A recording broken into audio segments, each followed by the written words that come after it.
What's up guys, Amir here with another lesson for guitar. Today I want to talk about Drop Two Voicings. It's basically voicings that are fit for guitar.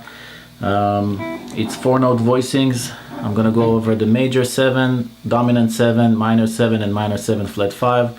I'm going to show you all the shapes and how I usually practice it. So let's get to it. Alright, first shape I want to show you is C major 7 on the set of strings of 5, 4, 3 and 2. So we have C, G, B and E. This would be the shape. Second inversion would be E, B, C and G. Third inversion would be G, C, E and B.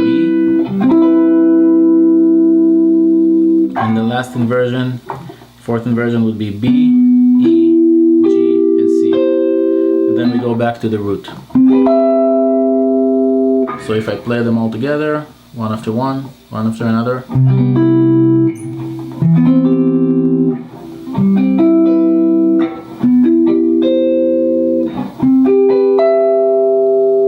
Okay, that's how they sound on this set of strings. Now let's do the other set of strings, which is 4, 3, 2 and 1. I'll start with the second, with the inversion that starts with the third.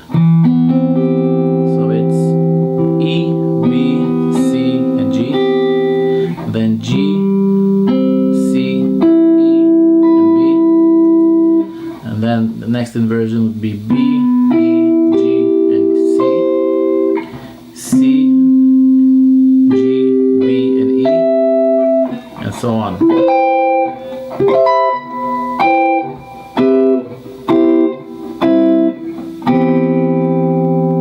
Now on this type of voicing, like this one, the second inversion from the third, a lot of people use this voicing, which is basically a 6 and 9 chord. It's just easier to get to.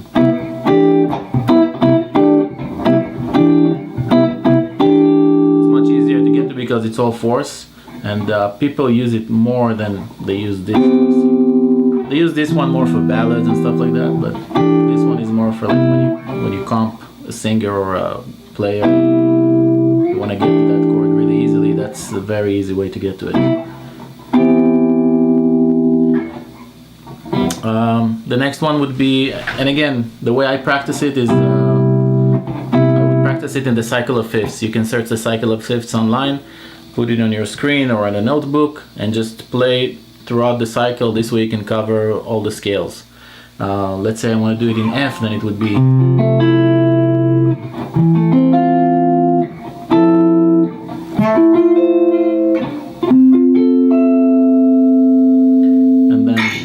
I would play it in B flat and then in E flat and then in A flat. I would basically go through all the scales in both sets of strings, 5, 4, 3, 5, 4, 3 and 2, and then 4, 3, 2 and 1. Very important. Alright, let's get to the next type of chords, which is dominant 7. Very similar to the major 7, it's just a dominant 7. Instead of B, we're playing B flat. So we have C, G, B flat and E. Second inversion, we have E, B flat, C, and G. Third inversion, G, C, E, and B flat. And the last inversion would be B flat, E, G, and C. So it would be this.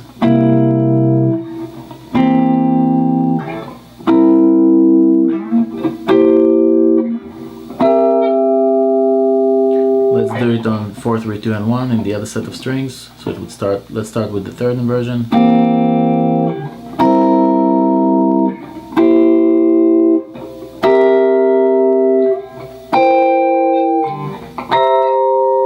Again, take advantage of the entire scale, because you never know when you need to play, where you need to play it. Sometimes you would want to play it higher, sometimes lower. If I would do it in F, it would sound like this.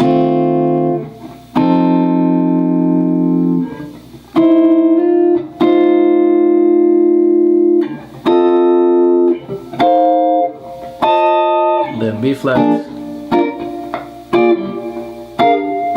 Again, just go through the cycle of fifths, memorize them. They're blocks of sounds, they're blocks of, it's mostly muscle memory. The next type of chords I want to talk about is minor 7. So minor 7, let's start with the C minor 7. So we have C, G, B flat, and E flat. Second inversion would be E flat, B flat, C, and then G. Third inversion, G, C, E flat, and B flat. And the fourth inversion will be B flat, E flat, G, and C. And then we go back to the root.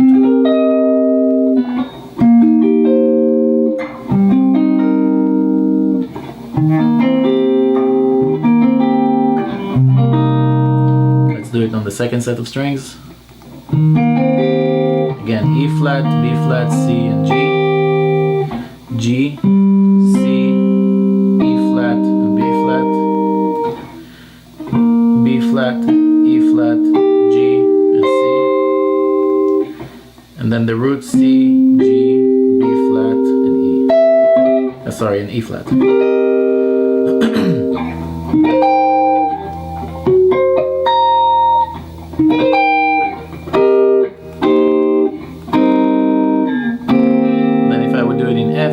This.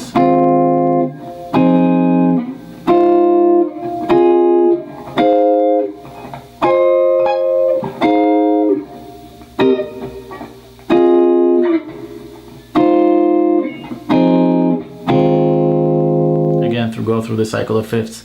The last type of chord I want to talk about is minor 7 flat 5, which is very, very useful, especially when you play 2-5-1s for minor progressions or even major.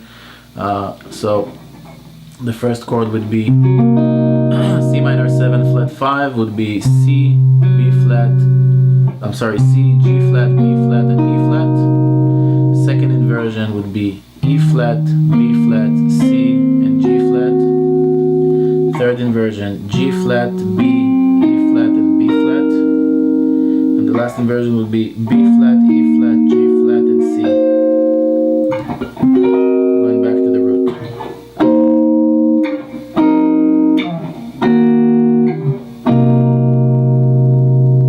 If I were to play it in F, it would be this way.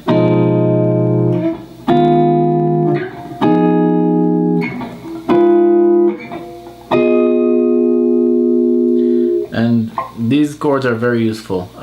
Let's do it before I want to show something, but before that, let's do it on the upper strings, like 4, 3, 2, and 1. So let's start with the C version. So it will be. Okay, so we have E flat, B flat, C, and G flat. G flat, C, E flat, and B flat. B flat, E flat, G flat, and C. C, G flat, B flat, and E flat. And going back to the first one.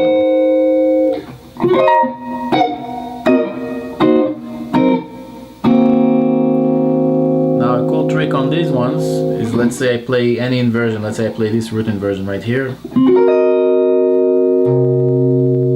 And I want to play 2-5-1 to B flat. Okay, so I play. Then I change it to diminished.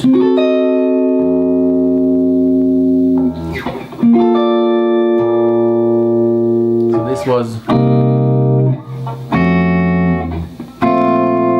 2-5-1. All you need to do is change one note, right? Look.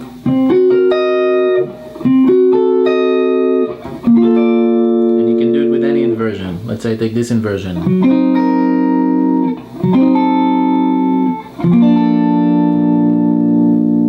I'll do it again.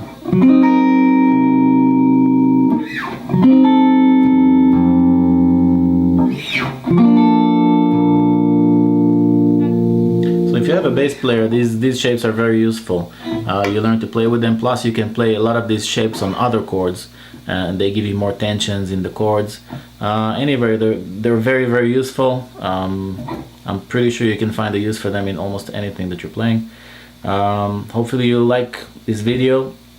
Make sure to subscribe to the channel if you're interested in more guitar content. I sometimes do lessons, sometimes I do my own versions of pop songs or jazz songs on solo guitar, and sometimes I have guests on the channel that play with me. Anyway, I'll see you on the next one. Take care.